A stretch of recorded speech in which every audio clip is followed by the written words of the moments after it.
Hey, this is Tom, and since this is 2022, it means you probably heard at least 15,000 people argue about inflation. In fact, we're having an inflation in the amount of times we talk about inflation. And you probably saw or heard an argument where people argue whether this is supply chain driven or monetary policy, I guess printing too much money, which one is the root cause of this, and how to stop it. The weight of the evidence is finally going Pal's way. Team Transitory is going to win. You know how every single fireman has a red hat.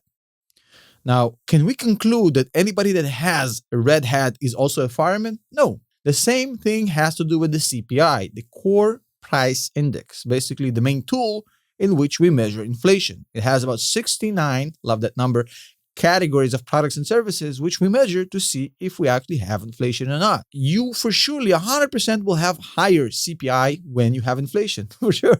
But here's the kicker. Not every time the CPI is elevated, that means we have massive inflation. Oh, got you there, right? So check this out. You have to understand in this whole process, what's the role of the Fed in this? The Federal Reserve has one job.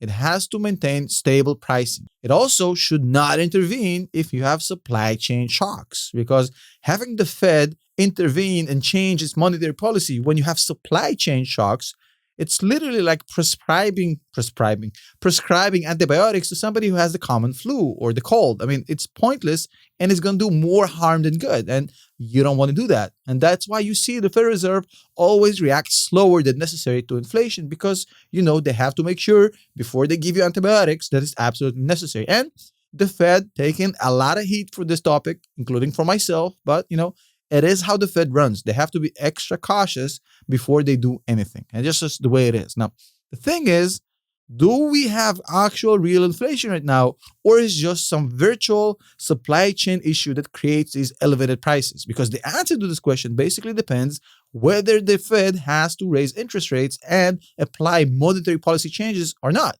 So here's the thing. Right now, we're talking about the 7% CPI. One of the highest we've ever seen, the highest in the last 40 years for sure.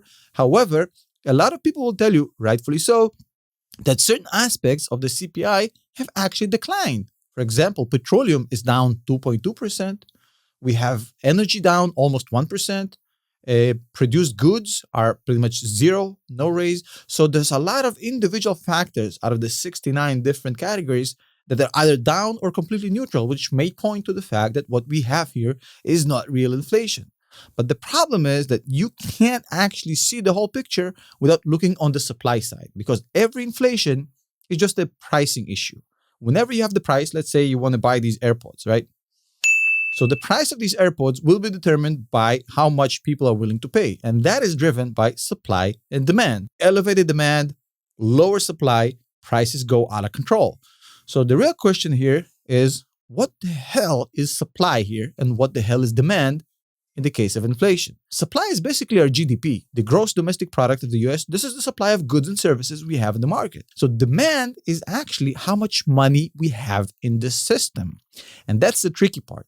How much money we have in the system is the thing that most people don't understand. There's a lot of way to measure how much money we have in the system, but it's M0, M1, M2, but the customary way is looking at M2 because it includes savings, checking accounts, monetary markets, pretty much everything. Everything you can imagine is an M2.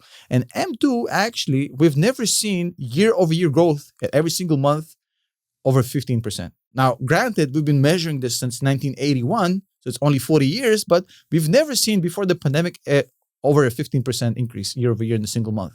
However, throughout the entire pandemic, we've seen months with 27, 31, 22. Since then, things have calmed down. We're back to 13% for a whole 6 months right now. From June 2021 until now, we're at 13%, which means things are getting better. Not as much money is being pumped into the system. But the problem is, we already pumped in $5.5 trillion into the system through the pandemic, which means we increased the money supply for the US market by 35% in just 18 months.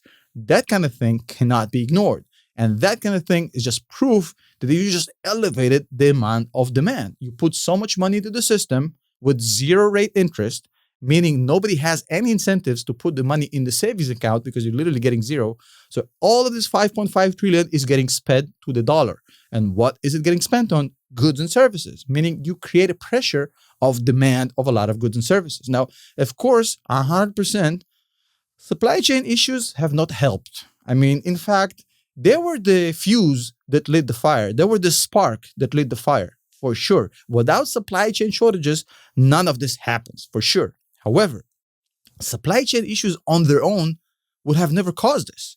If the underlying conditions were not there to create the explosion, the spark is meaningless. So we already had a flawed system that the supply chain issues just exposed. So that's not the reason, but it is the cause. I know that's a little difficult for certain people to understand, but it is what it is. And I could just stop here and tell you, well, the numbers point out to the fact that this is monetary policy. There's too much money into the system.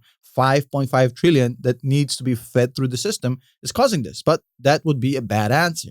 Because the thing is, even though this was not the reason for this, supply chain issues are now in the system. And without removing supply chain shortages, you could never ever fix inflation because you're only solving like half of the equation. When you want to solve inflation, you have to solve demand and supply. So it means you have to lower demand by basically increasing rates on the interest, and you have to reduce the supply of money. On the other hand, you have to increase supply, which means you have to increase supply chain shortages removal and create more GDP. So that sort of thing needs to happen simultaneously. If you just do one or the other, you're literally only solving half of the problem. You're still going to be in a really bad situation. So how the hell do you solve this? Well, unfortunately, there's not a lot of good solutions here, but the first step of admitting that you have a problem is admitting that you have a problem. Right now, we need to understand that this is not a global supply chain shortage like they're telling you on TV. This is a US situation. This is a US problem.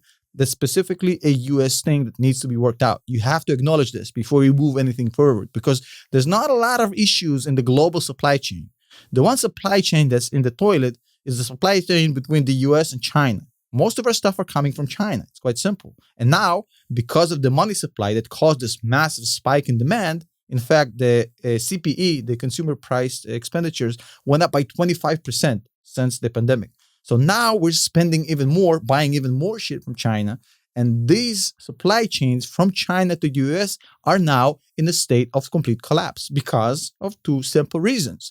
Every single piece of good that has to come from China to the US goes through one of two ports, Los Angeles and Long Beach. There's no more entry points for goods from China to the US.